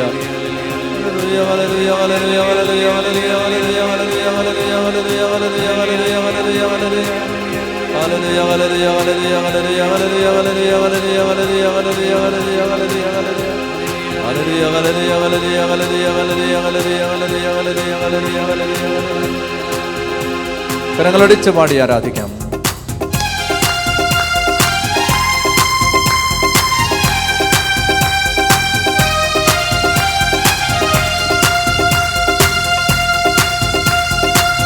ആരാധനയ്ക്ക് യോഗ്യനെ നിന്നെ ഞങ്ങൾ ആരാധിച്ചിടുന്നിതാ. ആരാധനയ്ക്ക് യോഗ്യനെ നിന്നെ ഞങ്ങൾ ആരാധിച്ചിടുന്നിതാ. ആരാധനയ്ക്ക് യോഗ്യനെ നിന്നെ ഞങ്ങൾ ആരാധിച്ചിടുന്നിതാ. ആരാധനയ്ക്ക് യോഗ്യനെ നിന്നെ ഞങ്ങൾ ആരാധിച്ചിടുന്നിതാ. ആരാധനയ്ക്ക് യോഗ്യനെ നിന്നെ ഞങ്ങൾ ആരാധിച്ചിടുന്നിതാ. ആഴിയുമൂഴിയും നിർമ്മിച്ച നാഥനെ, ആഴിയുമൂഴിയും നിർമ്മിച്ച നാഥനെ ആത്മാവിൽ ആരാധിക്കാം. കർത്താവിനെ നിത്യസ്തുതിച്ചിടും ഞാൻ. ആത്മാവിൽ ആരാധിക്കാം. കർത്താവിനെ നിത്യസ്തുതിച്ചിടും ഞാൻ. ആരാധനയ്ക്ക് യോഗ്യനെ നിന്നെ ഞങ്ങൾ ആരാധിച്ചിടുന്നിതാ. ആരാധനയ്ക്ക് യോഗ്യനെ നിന്നെ ഞങ്ങൾ ആരാധിച്ചിടുന്നിതാ. ആരാധനയ്ക്ക് യോഗ്യനെ നിന്നെ ഞങ്ങൾ ആരാധിച്ചിടുന്നിതാ. ആരാധനയ്ക്ക് യോഗ്യനെ നിന്നെ ഞങ്ങൾ ആരാധിച്ചിടുന്നിതാ. സ്തുതിക്കട്ടെ. ഹല്ലേലൂയ, ഹല്ലേലൂയ, ഹല്ലേലൂയ, ഹല്ലേലൂയ, ഹല്ലേലൂയ, ഹല്ലേലൂയ.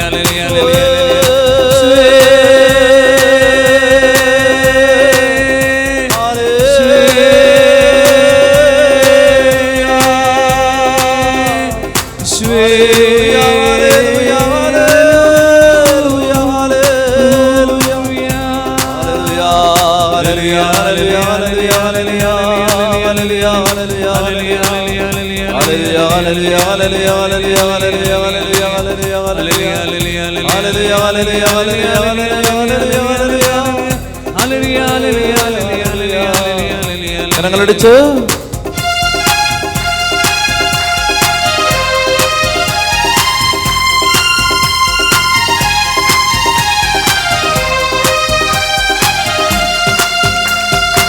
പാപത്താൽ നിറയപ്പെട്ട എന്നെ നിന്റെ പണിയാൽ പിടിച്ചെടുത്തു. പാപത്താൽ നിറയപ്പെട്ട എന്നെ നിന്റെ പണിയാൽ പിടിച്ചെടുത്തു. പാവന നീണം തന്നു പാപത്തിൻ കറപ്പോക്കി. പാവന നീണം തന്നു പാപത്തിൻ കറപ്പോക്കി. രക്ഷിച്ചതാൽ നിന്നെ ഞാൻ എന്നാളും ആത്മാവിൽ ആരാധിക്കും. രക്ഷിച്ചതാൽ നിന്നെ ഞാൻ എന്നാളും ആത്മാവിൽ ആരാധിക്കും. ആരാധനയ്ക്ക് യോഗ്യനെ, ആരാധനയ്ക്ക് യോഗ്യനെ നിന്നെ ഞങ്ങൾ ആരാധിച്ചിടുന്നിതാ.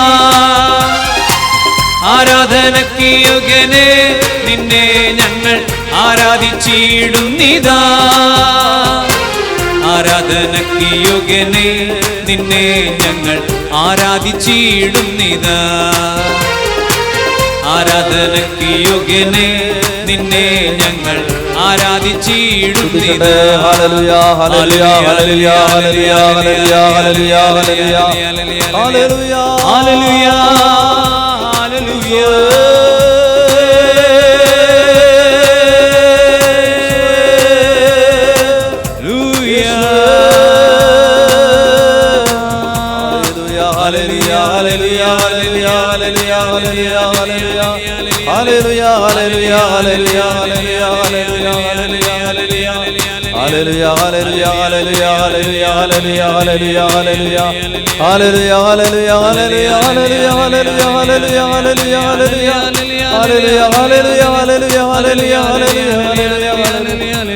സർവശക്തനായ ദൈവമേ, അങ്ങേ ആരാധിക്കുന്നു, സ്തുതിക്കുന്നു, മഹത്വപ്പെടുത്തുന്നു.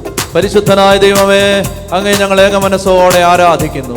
ആരാധിപ്പാൻ നമുക്ക് കാരണമുണ്ട്, കൈകൊട്ടിപ്പാടാൻ നമുക്ക് കാരണമുണ്ട്.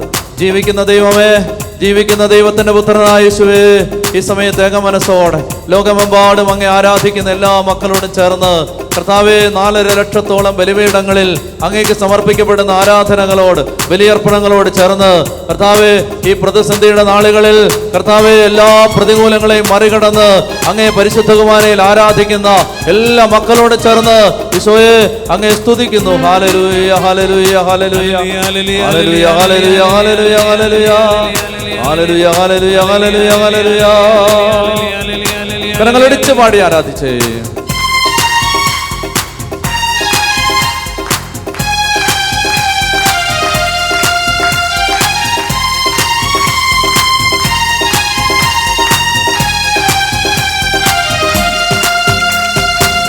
ആരാധിപ്പാൻ നമുക്ക് കാരണമുണ്ട്, കൈകൊട്ടിപ്പാടാനേറെ കാരണമുണ്ട്.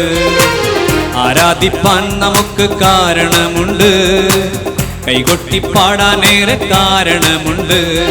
ഹല്ലേലൂയ ഹല്ലേലൂയ, എൻ്റെ യേശു ജീവിക്കുന്നു. ഹല്ലേലൂയ ഹല്ലേലൂയ, എൻ്റെ യേശു ജീവിക്കുന്നു. ആരാധിപ്പാൻ നമുക്ക് കാരണമുണ്ട്, കൈകൊട്ടിപ്പാടാനേറെ കാരണമുണ്ട്. ആരാധിപ്പാൻ നമുക്ക് കാരണമുണ്ട്, കൈകൊട്ടിപ്പാടാനേറെ കാരണമുണ്ട്. ഹല്ലേലൂയ ഹല്ലേലൂയ, എൻ്റെ യേശു ജീവിക്കുന്നു. ഹല്ലേലൂയ ഹല്ലേലൂയ, എൻ്റെ യേശു ജീവിക്കുന്നു. വിളിച്ച യേശുവേ,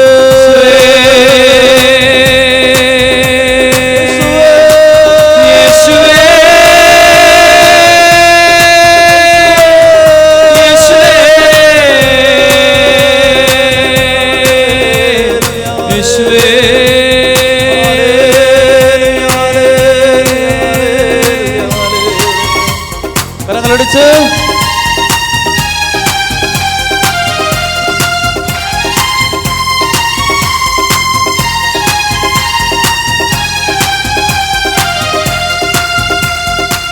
കാലുകൾ ഏറെക്കുറെ വഴുതിപ്പോയി, ഒരിക്കലും ഉയരില്ല എന്നു നനച്ചു. കാലുകൾ ഏറെക്കുറെ വഴുതിപ്പോയി, ഒരിക്കലും ഉയരില്ല എന്നു നനച്ചു.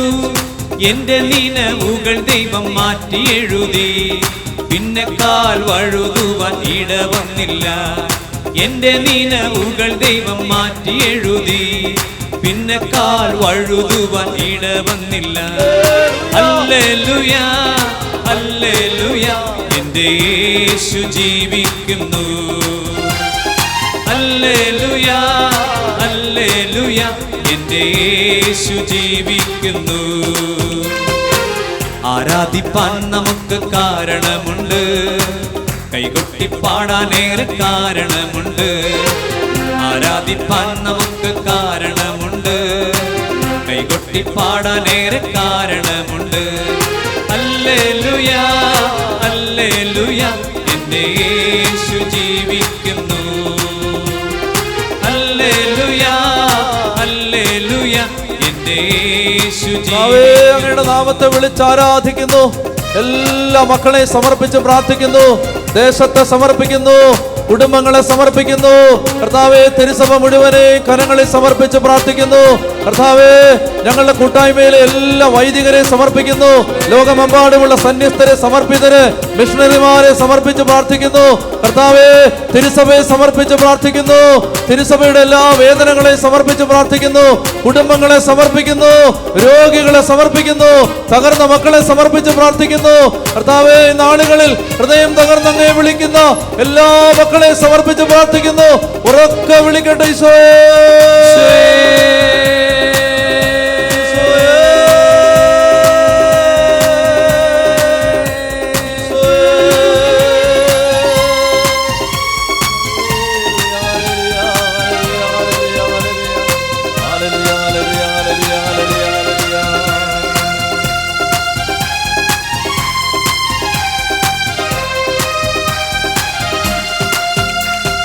ഉറ്റോരും ഉടയോരും തള്ളിക്കളഞ്ഞു, കുറ്റം മാത്രം പറഞ്ഞു രസിച്ചപ്പോഴും. ഉറ്റോരും ഉടയോരും തള്ളിക്കളഞ്ഞു, കുറ്റം മാത്രം പറഞ്ഞു രസിച്ചപ്പോഴും. നീ മാത്രമാണെന്നെ ഉയർത്തിയത്, സന്തോഷത്തോടെ ഞാൻ ആരാധിക്കുന്നു.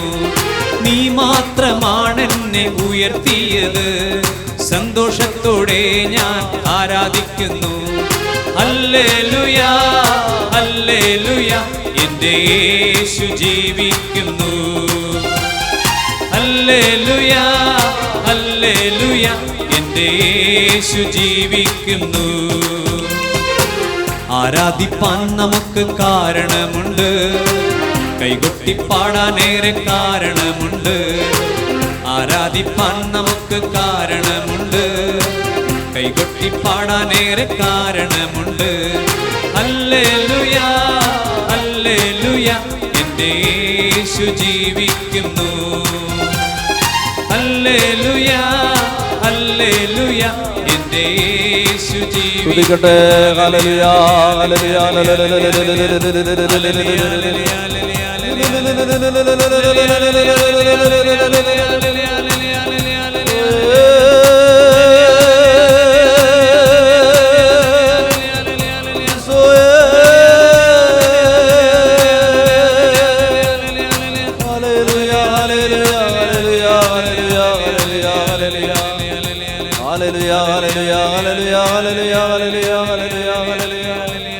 കർത്താവേ, ഞങ്ങളുടെ ആത്മാവിൽ അങ്ങ് സംസാരിക്കണമേ.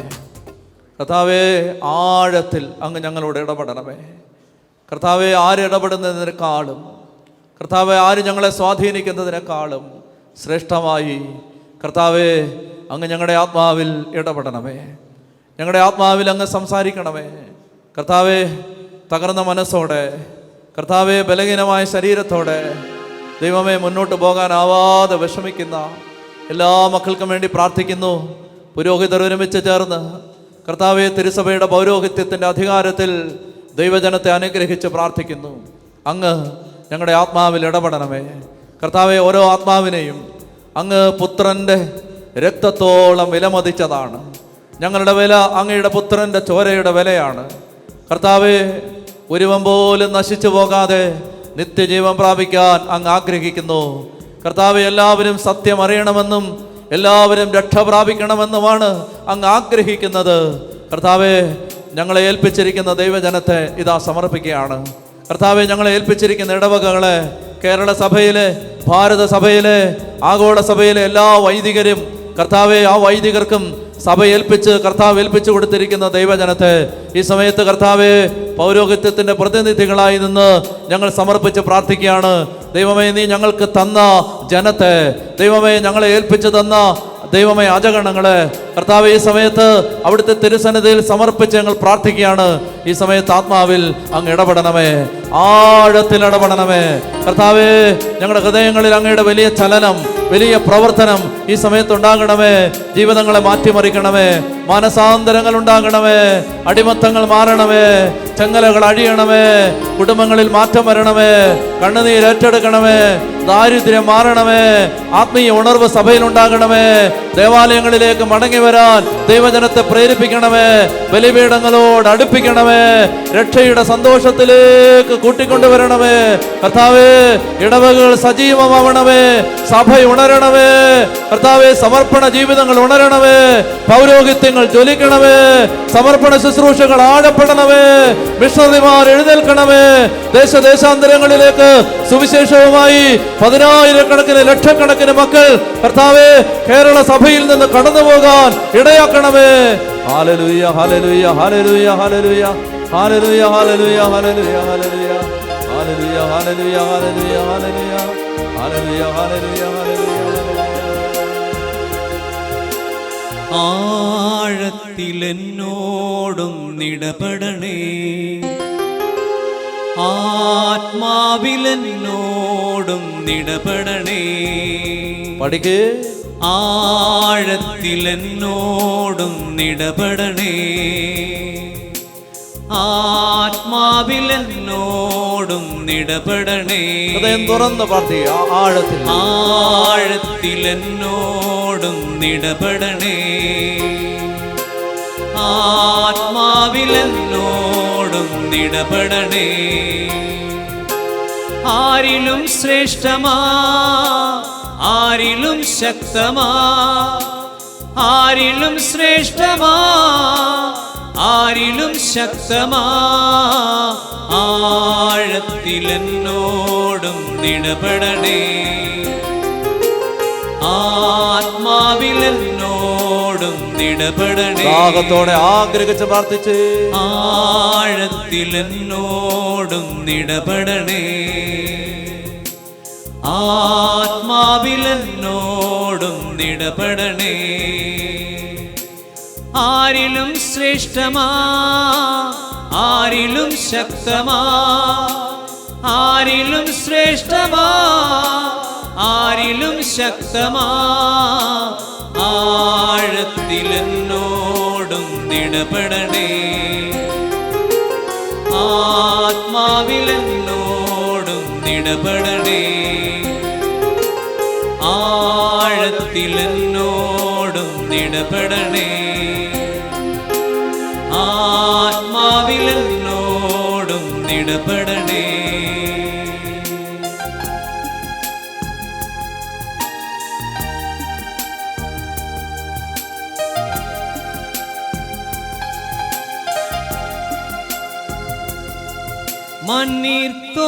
മണ്ണീർത്തോടിനാൻ കാംക്ഷിക്കുമ്പോ ആത്മാവിനാൻ ദാഹിക്കുന്നേ.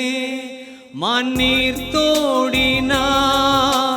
കാംക്ഷിക്കുമ്പോ ആത്മാവിനാൻ ദാഹിക്കുന്നേ.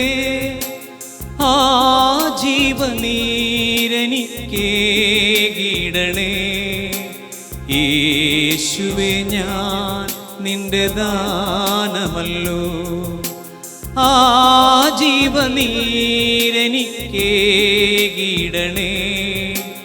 യേശുവേ, ഞാൻ നിന്റെ ദാനമല്ലോ.